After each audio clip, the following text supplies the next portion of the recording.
오늘도 새벽을 구별하여 하나님 앞에 나온 여러분, 우리에게 하나님께서 다함없는 복을 주실 줄 믿습니다. 살아계신 하나님을 믿고 그 하나님의 약속을 신뢰하며 주신 말씀에 즉각적으로 순종하여 살아가는 것, 순간순간 주시는 하나님의 말씀에 명령에 순종하여 그 말씀으로 사는 것, 깨어 반응하는 것이 하나님의 백성이 하나님께 드려야 할 반응의 전부입니다. 이것이 그리스도인들의 삶이죠. 담임 목사님께서는 이 일에 대해서 신뢰 시스템이라는 표현을 하셨습니다. 오늘 말씀 1절은 이 쉽고 단순한 하나님의 신뢰 시스템에 구멍이 났다는 것을 우리에게 보여줍니다. 신뢰 시스템은 하나님의 명령, 그 말씀에 순종하는 원리밖에 없는데 하나님의 명령에 불순종함이 어떤 결과를 가져왔는지 우리에게 보여줍니다. 신뢰 시스템에 에러가 생기면 작동에 문제가 생기기 마련입니다.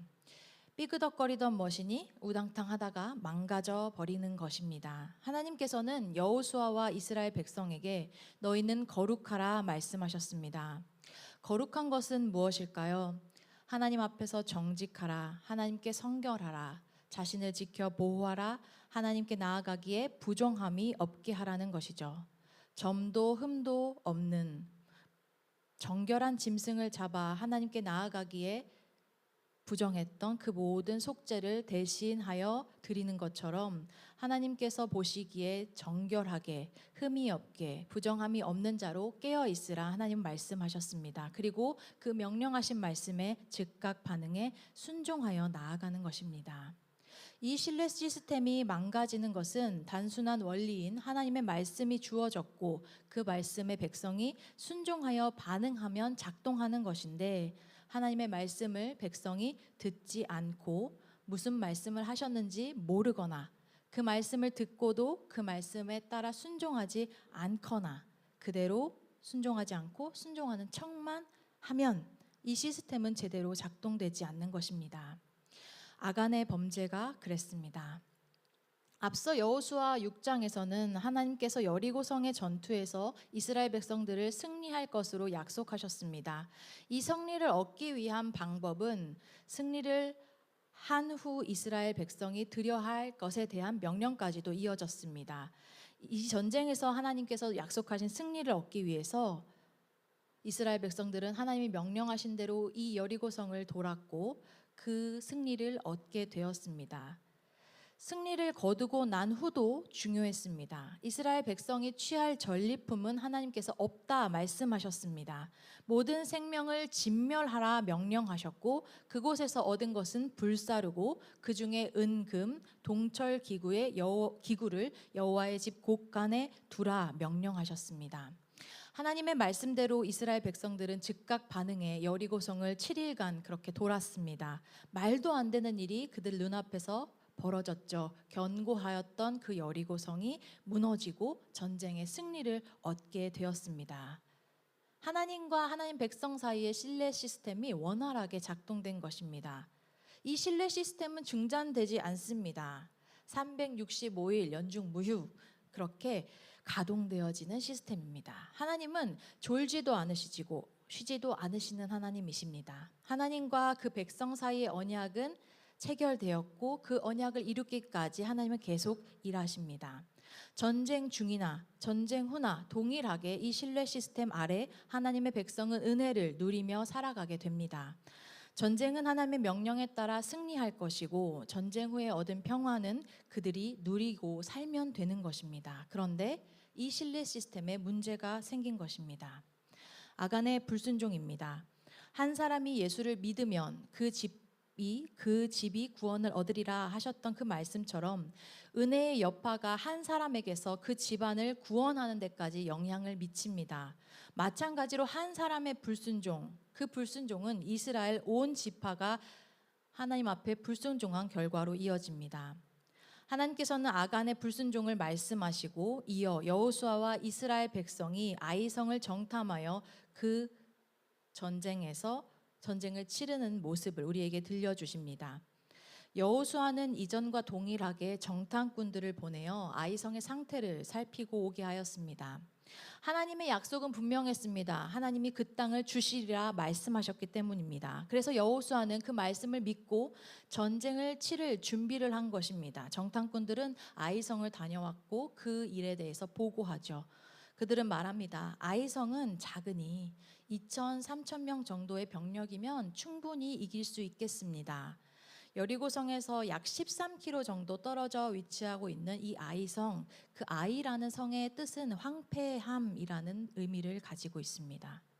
산지 가운데 있었던 곳입니다. 여리고성은 약 4만 제곱미터의 큰 규모에 달하는 도시로 이스라엘 모든 백성이 이 전쟁에 참여하여서 여리고성을 돌고 돌며 하나님이 그 성을 어떻게 무너뜨리는지를 경험하였습니다. 아이성에 가보니 정탐꾼들이 보기에는 그 성은 작은 것이었습니다. 작은 정복 대상입니다. 그런데 이 작은 전투에서 이스라엘 백성의 마음이 녹아져 버립니다. 이스라엘 백성 중 3천 명의 군력을 동원하여 아이성 전투를 치르려 갔습니다. 그런데 산비탈에서 그들이 어떻게 무너지는지 이스라엘 백성들이 본 것입니다. 36명의 군병들이 죽임을 당합니다. 3천 명 중에 36명이면 1.2%의 병력을 잃은 것입니다. 그런데 이 일로 이스라엘이 마음이 녹았다 말씀하고 있습니다.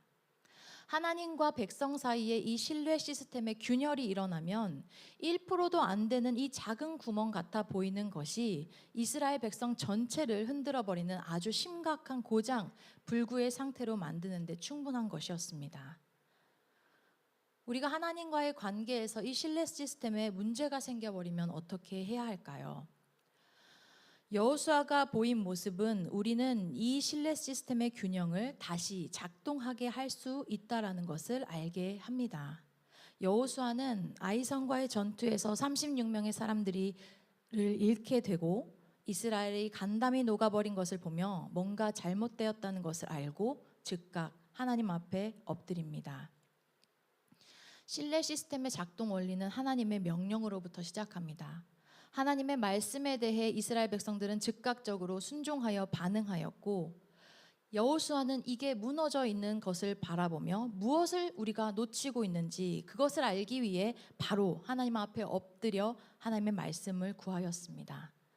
그는 자신의 지금 심정을 그대로 가지고 하나님 앞에 나아가 엎드렸습니다. 그리고 통회 자복합니다.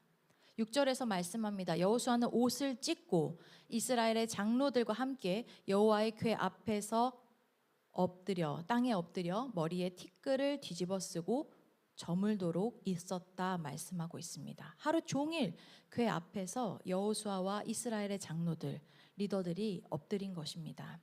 그리고 난 후 여호수아는 그 심정을 하나님께 말씀드립니다. 하나님, 슬픕니다. 왜 하나님께서 약속하신 승리가 아니라 요단을 건너가게 하시고 나서 왜 아모리 사람들의 손에 우리를 멸망시키려 하십니까? 이렇게 하실 거면 요단 건너가기 전 거기서 만족하게 살게 하시면 되었을 것인데 왜 건너서 이 일을 겪게 하십니까? 하나님 말씀만 그저 그 말씀만 믿고 약속의 말씀만 믿고 여기까지 왔는데 제가 이스라엘을 향해 뭐라 말할 수 있겠습니까? 하나님 이제 가나안 사람들이 우리를 둘러싸고 우리를 죽이려 하는데 이것이 맞습니까? 주의 크신 이름을 믿고선 우리를 이렇게 두시면 어떡합니까? 여호수아는 하나님께 엎드려 간절히 기도합니다. 하나님이 하셨던 약속 그 앞에서 순종하며 여기까지 왔는데 도대체 왜 이 신뢰 시스템이 작동하지 않는 것입니까?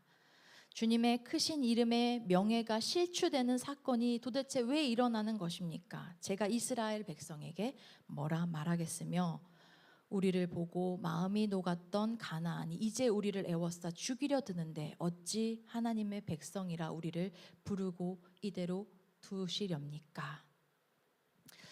하나님의 명령, 하나님과의 약속, 그 약속에 대한 신실하신 하나님, 그 하나님의 거룩하시고 신실하시고 온전한 뜻에 반응하여 지금까지 왔는데 그 약속이 이루어지지 않고 있음, 하나님이 살아계시지 않는 것을 보이시려는 것입니까? 여호수아는 묻고 있습니다.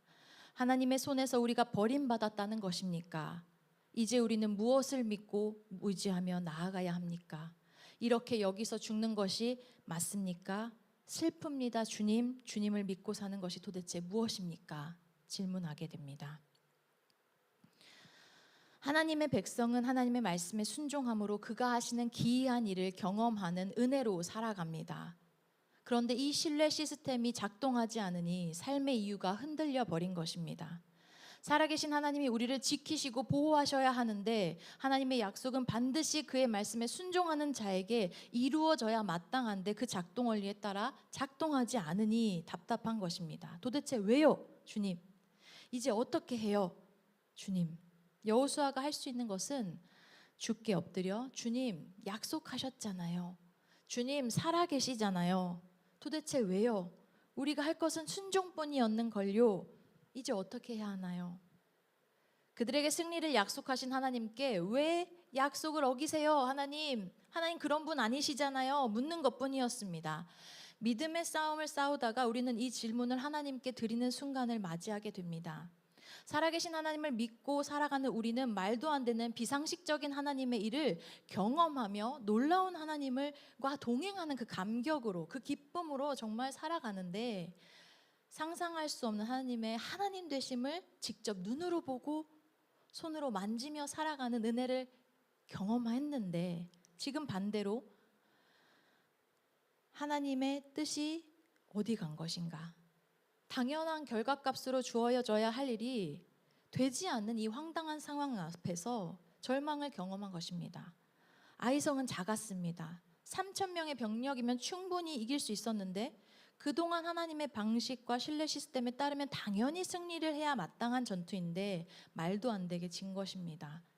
병력 1.2%가 잃었을 뿐인데 말도 안 되게 이스라엘 모든 백성들의 마음이 녹아져 버린, 제대로 싸우기도 전에 져버린 일이 된 것입니다. 무엇보다 하나님을 믿고 하나님만 따르고 하나님의 약속에 순종하며 반응하면 된다고 말했던 여호수아가 백성들 앞에 할 말이 없어져 버린 것입니다. 그러나 이 패배는 끝이 아니었습니다. 하나님의 신뢰 시스템에 구멍이 생겼다, 균열이 생겼다, 제대로 작동되지 않고 지금 은혜가 사라졌다, 이상하게 느껴지는 이 순간, 그 순간은 하나님 앞에 엎드린 여호수아의 모습을 통해 우리는 다음이 있다는 것을 보게 됩니다. 하나님 앞에 엎드려 여호수아가 무엇을 하고 있습니까? 하나님의 말씀을 듣기를 구하고 있습니다. 아이성과의 전투에 패배한 것은 그들의 신뢰 시스템이 무너져 붕괴한 것을 보여주지 않습니다. 하나님과의 신뢰 시스템이 금이가 작동이 원활하지 않을 때 그 신뢰 시스템을 어떻게 복구하는지를 가르쳐 주십니다. 여호수아는 그 슬픔을 하나님 앞에 가져갔습니다. 먼저는 하나님 앞에 무릎을 꿇고 기도하는 것입니다. 그 다음은 하나님의 다음 명령을 듣는 것입니다. 하나님은 아간의 그 불순종으로 이스라엘을 멸하실 수 있는 합당하신 하나님이십니다. 하나님은 정하시면 그대로 그 뜻을 이루시는 하나님이십니다. 그러나 하나님께서 여호수아에게 명령하신 것은 일어나라 말씀하신 것입니다. 여호수아가 하나님 앞에 엎드려 슬퍼하며 우리의 죄가 무엇인지, 하나님은 왜 약속대로 우리에게 승리를 주지 않으셨는지, 하나님 정말 살아계시는지, 말씀하시면 이루시는 신실하신 하나님이신데 왜 우리를 이렇게 버려두시는지 질문하였을 때 하나님은 답하셨습니다. 여호수아야, 일어나라. 어찌하여 이렇게 엎드렸느냐? 여호수아에게 말씀하십니다. 맞아, 나는 살아있단다 말씀하십니다. 왜 슬퍼하고 엎드려 있니? 내가 너의 하나님이란다. 내가 지금까지 내게 명령했고 내가 지금도 너와 함께하며 여기 있는데 왜 엎드려 있니? 일어나라. 하나님은 말씀하십니다. 그리고 하나님은 그의 명령을 그치지 않으셨습니다.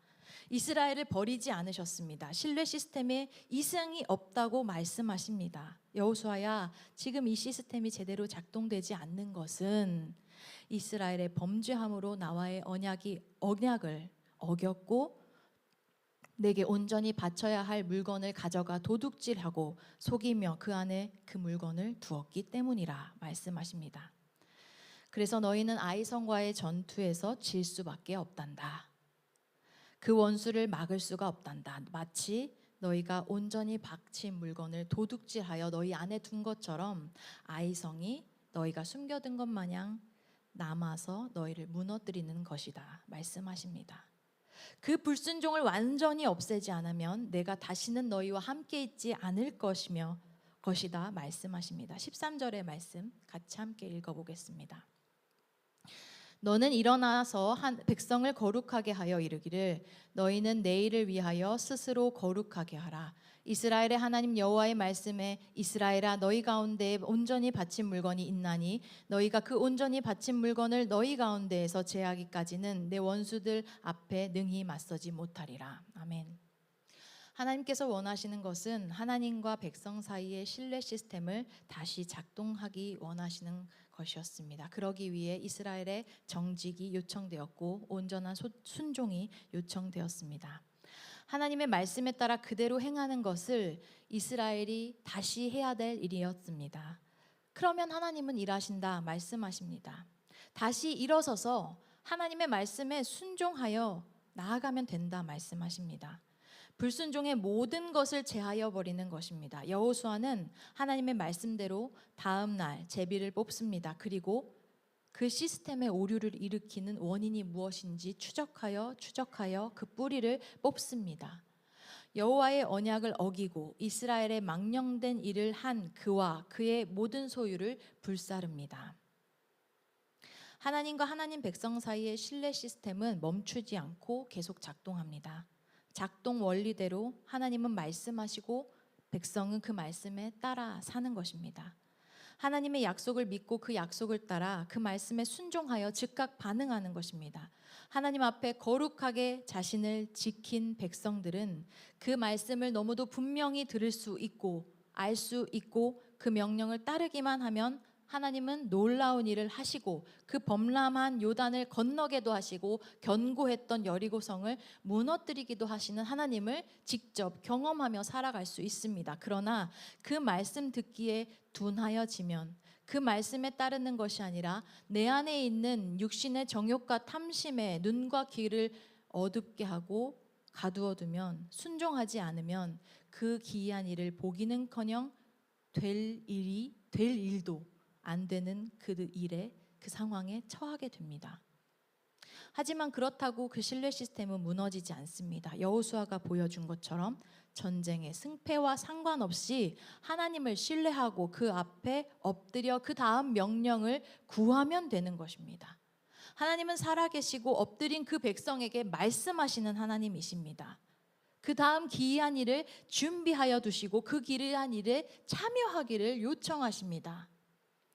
때로는 그 안에 불순종을 발견하게 하시며 버리기를 기뻐하십니다. 때로는 여호와 앞에 스스로 거룩한지 점검하게 하십니다. 그리고 다음 해야 할 일을 가르쳐 주십니다. 하나님의 백성은 절대 무너지지 않습니다.